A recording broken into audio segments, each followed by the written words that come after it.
Welcome back to this special investigative report on the stations of East Kentucky Broadcasting. We've been looking into the October 16th UFO sighting in Pike County and why local astronomer Alan Epling's photos and video of the object have gotten the attention of UFO investigators all around the world. Before the break, our experts weighed in on the solar and weather balloon theory, each of them saying that there is no way that the object seen over Pike County was a balloon. Okay, what about an airplane? Alan Epling, who watched this object for over 2 hours, says no way. There was no propulsion system, there was no trail, there was no chemtrails, as some have suggested. A chemtrail will only last a few seconds in the atmosphere until it dissipates. You've seen jetliners go over, and the trail that they leave, the white trail, it begins to scatter out as soon as the jets pass over. There was nothing like this in this picture. All right, no balloon and no airplane. We asked Dave MacDonald with MUFON if he thought it might be a new type of military aircraft. So heaven only knows what our military or the government may have that they're working on. However, it's highly unlikely if it was that top secret that they're going to float that sucker over the eastern seaboard in full view of anybody that cares to look. We've even reached out to NASA to see if they might have an explanation for this sighting, as have other news outlets, but so far there has been no answer, and Alan Epling says he's not surprised. I wouldn't expect them to have any interest in it. They never seem to respond to any questions you ask about UFOs. The silence is deafening. Now here's where our investigation gets interesting. In our interviews with Alan Epling and Dave MacDonald, they both mention similar sightings in New York, Tennessee, and Alabama. And if this interests you, this is where you need to grab your pen and paper. Alan's sighting happened on Tuesday, October the 16th.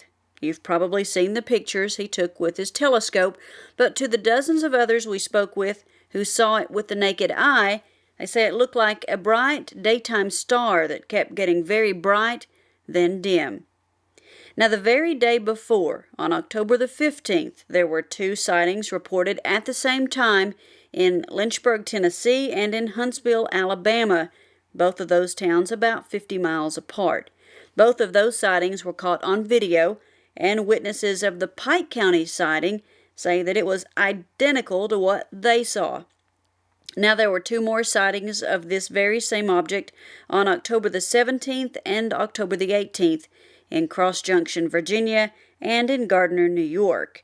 We also found video of each of those sightings, and you guessed it, the very same thing. All of them a bright, tube-like or cigar-shaped object in the sky, and even the logical thinking Alan Epling says he can't explain this. And it's strange to me that there are so many sightings that have the same basic shape lately. Now, these are not the classic shape of UFOs that we've seen through the years, but all of a sudden we have a rash of sightings of this one particular shape, a long, slim, bright, tube-like object. 4 sightings of what appears to be the exact same object in the sky, each 1 day apart. Huntsville, Alabama, Virgie, Kentucky, Cross Junction, Virginia, and Gardner, New York. Now plot these on a map and take a look, and what you will find will make your hair stand on end. You can draw a straight line on a map from the first sighting to the last, and it will pass through all 4. And then measure the distance between the points. They are the exact same distance apart. Add into this equation that this object is the same height as the jet stream, which moves in a completely different direction at about 100 miles per hour, and with no chemtrail behind it to show propulsion, it has even the most seasoned UFO experts scratching their heads.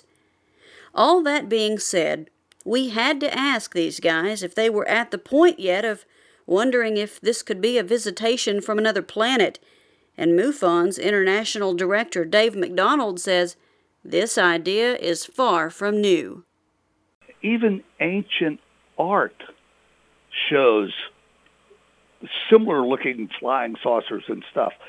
You have reports from all over the world from 5,000 years ago talking about visitations.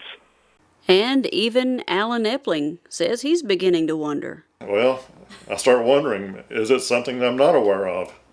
Could it possibly be? I don't know. And Dave MacDonald from MUFON said that there is lots of evidence out there to support the theory that these may be visitations, but most people just can't believe it, even with pictures, video, and sworn testimony.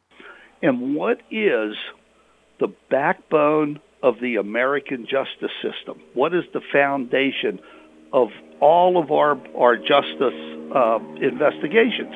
It's eyewitness testimony. So you can have 3 people see a guy steal a woman's purse. They call the police. They arrest him. They go into court. They tell the jury the story. The jury says, yep, boom, he's guilty, and off to jail he goes, and everybody leaves and has a beer. But on the way, they step outside, and the 3 of them see a UFO. No, we can't believe that. Right now, there's people sitting in jail convicted on less evidence than we have to support the possibility, yes, there may be something else out there. So, the experts have turned in their reports on the October 16, 2012 UFO sighting over Pike County, Kentucky. And although they can give you a long list of things that it wasn't, nobody can say what it was that spent at least 4 days moving up the eastern third of the United States. And until it can be identified, it will remain listed as a UFO. For East Kentucky Broadcasting, I'm Shannon Deskins reporting.